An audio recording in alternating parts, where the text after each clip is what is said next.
I was a patrol officer, so I would be on the road answering calls for service.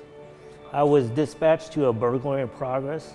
We found out that it ended up being a home invasion, and at some point during the call, I was shot in the head, which caused me to have to medically retire.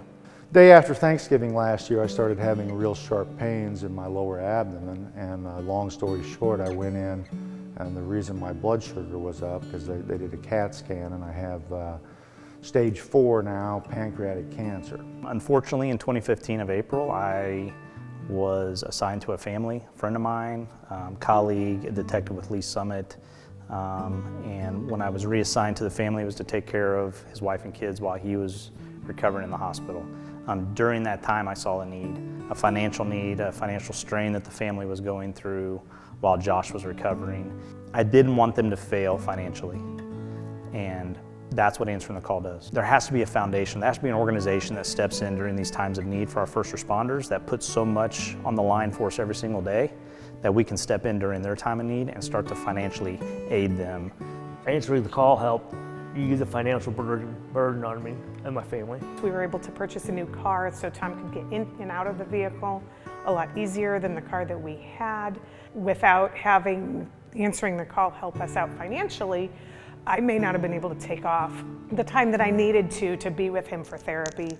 My connection to Answer the Call is I was diagnosed with cancer in January of 2019, and Answer the Call provided financial support for my family while I was in that battle. You're there with this scary diagnosis and you don't know how much time you've got. And in the meantime, you've still got all your bills coming in. So, Answering the Call, helped me out a couple of times. And, I don't know what I would have done without their help, because I could focus on recovering and fighting the cancer and not be worried about 27 phone calls a day from bill collectors and are the lights going to go off. When we have a first responder who has a severe injury or illness, duty or non-duty related, then we step in within a day or two and start to financially aid that first responder, their family. It meant a lot to my wife because she had to worry not only about getting me to the hospital, to the doctors, she was worried about paying the bills. And so that meant a lot to her. And of course, in the end, it meant a lot to me.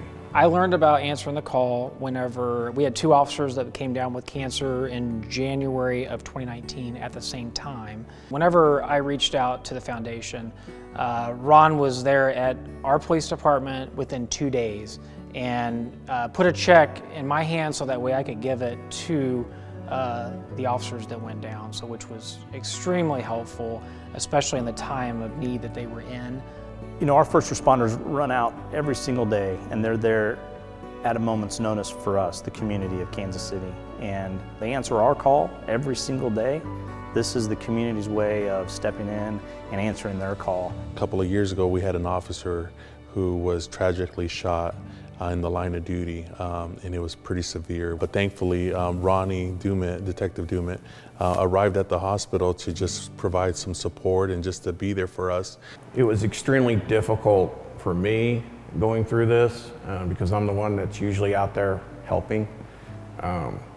It was hard for me to ask, but Answering the Call made that easy because I knew who it was coming from. I knew it was coming from people who understand what our experiences are. We're called to service, and we're constantly helping other people, but nobody ever thinks about what happens when we're in need. The first responders are very important to us because I feel like they're always giving to everybody else, and it's hard for them to ask for help. And so we want to reach out to them and try to encourage the community to help them help each other. I got connected with Answering the Call through our Be Unique Challenge recipients last year, Katie and Michael Wells, and it was something recently that made me feel like we needed to honor the spirit of Michael and give back to this organization that he believed in so strongly.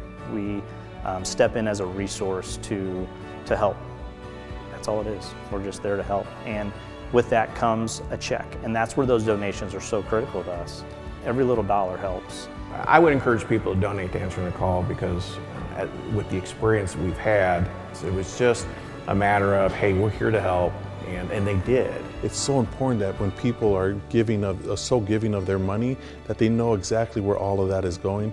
Answering the call gives them that opportunity to know that every single penny is going to the officer that they intended to go to.